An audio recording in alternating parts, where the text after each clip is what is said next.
in their RVs full time without a permanent address throughout the United States. And you know what? When all of this situation with the virus came up, we immediately looked at, hey, wait a minute. What if these people get evicted from a campground that they're already at? What if they get evicted from somewhere that they're staying and have nowhere to go?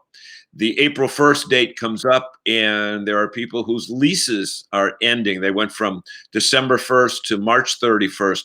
What are they going to do? Are they going to have to pay more? Are they going to be able to stay at the same location? And what we did was we went on Facebook to one of the more popular groups, certainly one of the most responsive groups that I've ever seen. It's called Living the RV Dream. And I posted a query earlier about if you're a full-timer that is experiencing some issues, let's talk about it. And this young couple here was kind enough to respond. And I have Jay Williams and Gaye Hicks, I'll get it right, Gaye, on the show with us tonight. Welcome to RVing in New England. Thanks, John. Good to be here. Thank you for having us. So you've got a very short RV history because you've only been RVing, what, 3 months? Yeah, what time is it? What's that, Lee? Like, what time is it now? Yeah, exactly. And a tumultuous one as well. So you sold your house kind of faster than you thought. The house sold in one day. Mm-hmm. Yes. And you hadn't been RV shopping yet. So what happened? Had never, ever been RVing. Time out. You didn't buy an RV, but you had never even RV'd in your life. Yeah, yes. Seemed like a good idea at the time. Seemed like a good idea at the time. So basically, not only was this a whammy, this was kind of a double whammy. So now you've got to buy a unit. Who decided what type of unit to buy, and how did you decide motorized versus travel trailer? Tell me about that, you guys. Well, okay, let me start because she's the one who decided, but let me give you the setup for this. Okay. She said one day, after some things happened that I'm sure we'll get into, you know what? I don't want to do this work for paying the rent and mortgage and stuff anymore. Let's do something completely different. Let's just get an RV and go on the road. So I said, sure, honey, whatever. Now she can take over. He didn't believe I was actually serious. So I was just on the internet, Facebook, and saw some pictures and things of rigs that people were living in.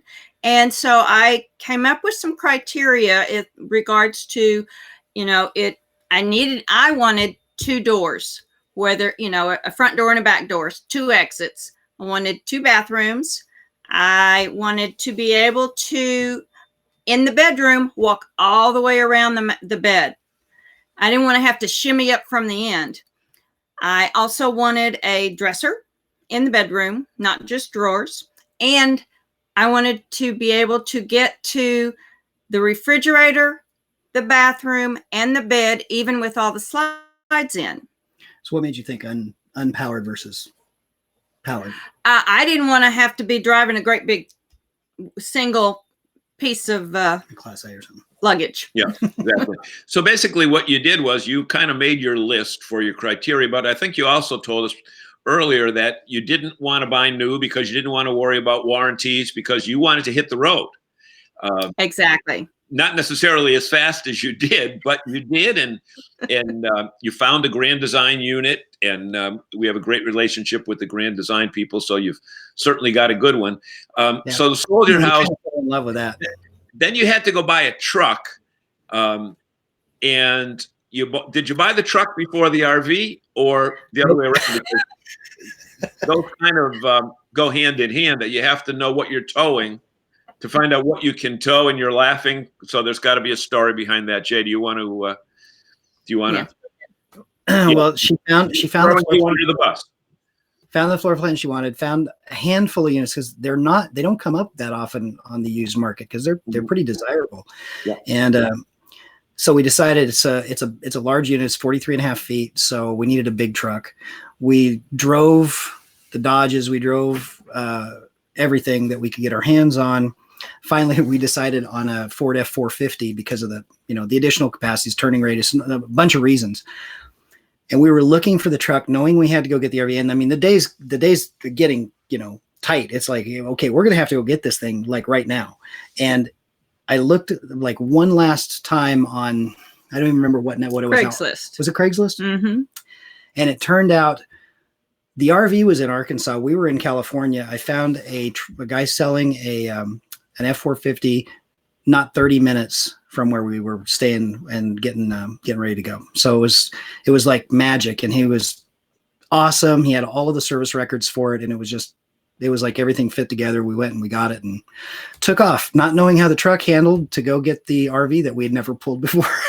Without a hitch, because at the time, the gentleman we bought the trailer from was going to sell us his hitch. And that was going to be affixed to the back of your pickup trucks that you did not own.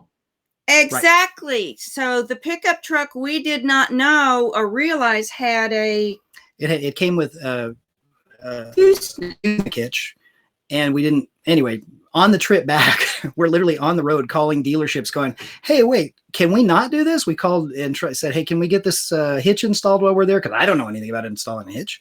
Right.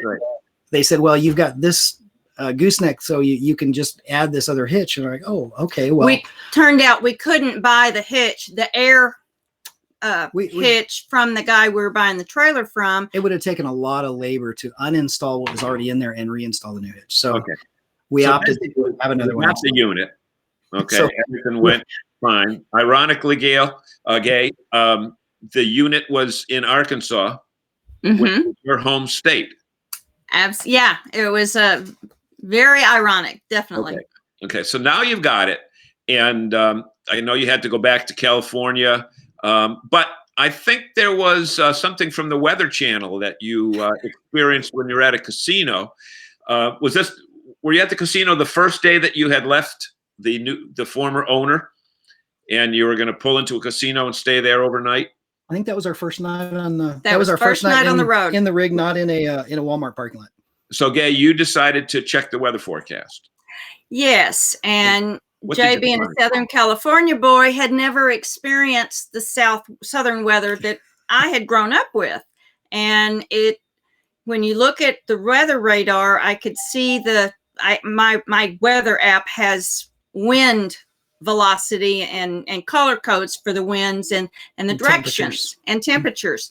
And it started to show that the wind was starting to go in a circular pattern. Which is usually not good if you're in an RV. No, it's tornado weather. She said there's gonna be a tornado. I'm like, what are you talking about? The weather's beautiful. I'm from California. Exactly. So what's a tornado? Effectively, he listened to you, and you got out of Dodge. And did you look back and find out that if you had stayed in that same spot, you might not be speaking with us today? Exactly. The next morning, there was a tornado warning right where we were. In the city. in the city where we were. Small town in Oklahoma. So okay. So getting to the whole topic now we wanted to give our viewers the backstory of what we're dealing with here. But right now, as we speak, you're in Lake Mead, or right somewhere around Lake Mead. And yes. I'm told that, again, the question that we wanted to ask you was full-timers in peril. That's probably not the best word, but in flux. Yeah. So you were told to get out of town. Is that pretty much it? Last week we were, debating on whether or not to try to get to the kids, or, where to run. Next destination. And we asked if we could extend our stay here. They said, sure, no problem. And then the next day we went to actually go do that. And they were like, well, no, we're probably not going to be able to do that. And sure enough, last Monday, they said, everybody's going to have to be out by Wednesday. And then we're kind of thinking, okay, well, this is interesting. But they came back just a few hours later. Some people had already started packing up and leaving. And they came back a few hours later, and they told us that we could go ahead and stay, that the Park Service had allowed the people who were already here to extend, but they weren't taking any new visitors. So we were spared having to rush away like everybody else. We were fortunate. Yes.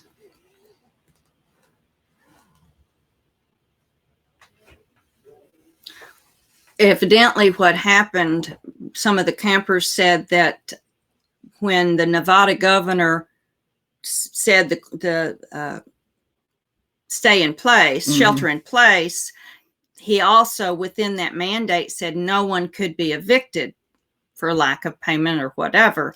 And so one of scuttlebutt in the RV park was that one of the individuals who had been here for 5 months said they can't evict us because the governor won't let them, and that he contacted somebody with the national park system for the situation, and then that's how it happened that they allowed us to stay. No new people can come in, but they were allowing us that were here to stay. And that seems to be pretty differ on a state by state basis, because I know at Myrtle Beach they had some issues where if you had a short-term lease, you had to leave. If you were a seasonal and already in, you could stay. But if you were seasonal but hadn't yet gotten there, you couldn't show up. So, for again, the gist of this whole story is people in flux. So right now, your plan is still is been put off by 2 weeks, 3 weeks. You don't know how long it is, but you plan on kind of doing a grandchild run, right? I think you said you had 17 grandkids between y'all. Yep, 17. Yes. Yeah. We have a new one. I have a new grandson up in Montana that I haven't met yet. So Then back to Arkansas. Am I correct in that? Mm-hmm. Arkansas and Tennessee. Have more family and in Memphis. Okay, so barbecue time. Absolutely. Yes, And it's probably a better place than Rendezvous, where the locals. No, you do not. Nothing better than Rendezvous. Oh, man. Okay. Hey, you don't do that to Southern girl. All I know is just to get off the point for a minute, which is my trademark. When we went to Memphis, all my friends said, you got to go to Rendezvous and park at the Bass Pro Shops.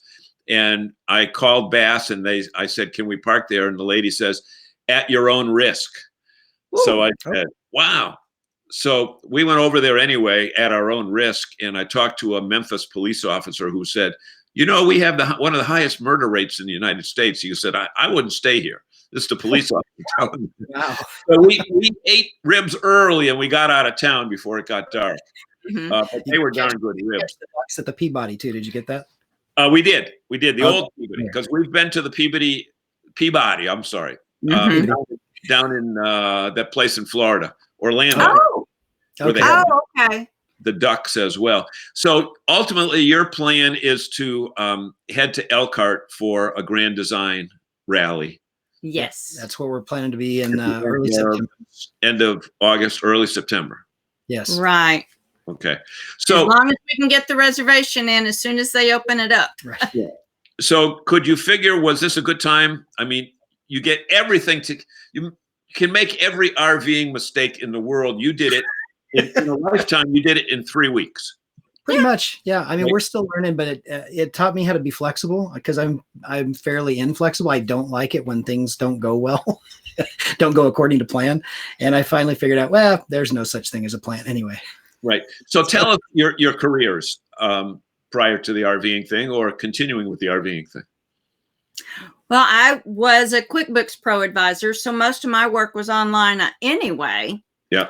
So, I am stepping back to look at that community as well, but we'd like to develop our own, channel, so to speak, to show our humorous mistakes and help others learn as well, just like what we've learned from others who've been doing it for years. Mm-hmm. And we certainly have to say that there has been at least one black tank mistake that you've made. I know you don't want to get into certain detail with it, but right, it's part of RVing. Everybody has their boop story. Right. Yeah. So we want to wish you the best as you get through your first year of RVing.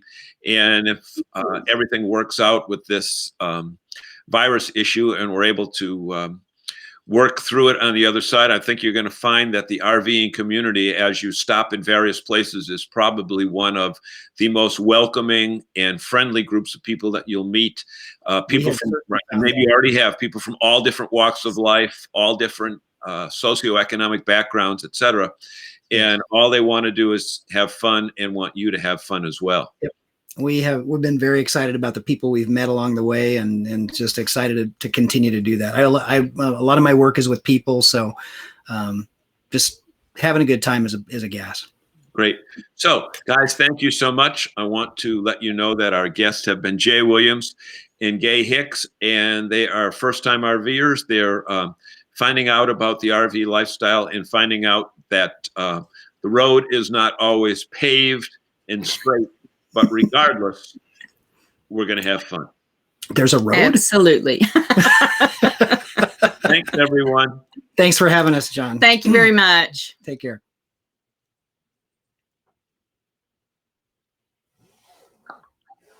Perfect. Perfect. Cool. That was fun.